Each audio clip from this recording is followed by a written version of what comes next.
j'ai voulu vous présenter un discours écrit parce que ça nous donne à penser vraiment correctement ce qu'on essaie de vous présenter. Ce n'est pas l'info, la chaîne de télévision qui vous présentera en détail ce qui se passe maintenant en Syrie.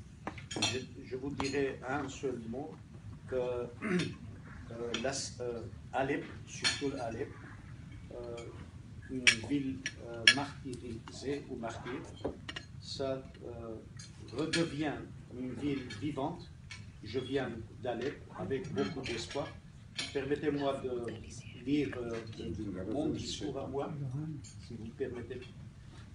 Donc, Madame la Présidente du Parlement francophone bruxellois, Mesdames et Messieurs, les parlementaires, les députés, chers amis, je suis un enfant d'Alep, aujourd'hui l'archevêque des Arméniens de Syrie à Alep.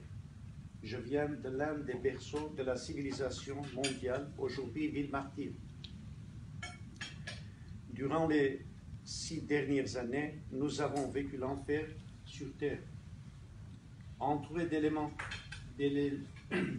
armés extrémistes, de faux modérés venant de divers pays et origines, subissant des bombardements ou dans l'attente d'un bombardement imminent, ayant le souci de nourrir notre famille quand nous n'avons plus rien, vivant dans la menace d'être kidnappés ou la peur de perdre un proche à tout moment, avec des hivers sans chauffage ni électricité, des étés sans eau, coupés du monde et parfois même incapables de fuir à cause de l'insécurité régnant dans d'autres parties du pays.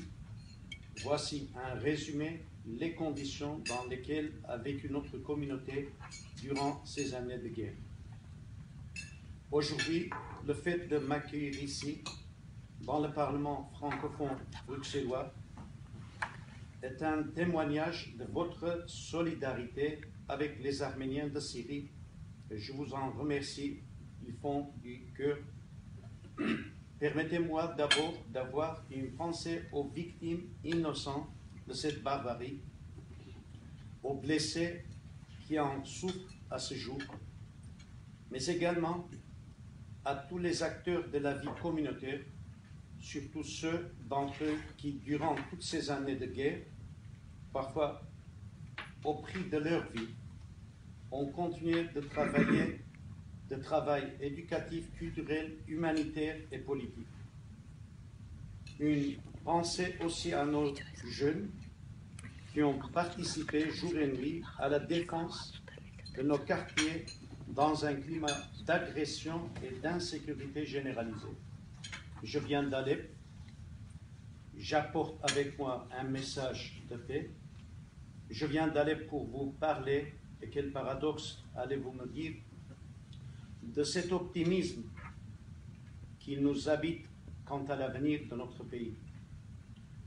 Nous croyons en l'indispensable solution politique pour mettre un terme à cette guerre ravageuse, car de cette solution dépendra aussi la paix régionale et je dirais même mondiale.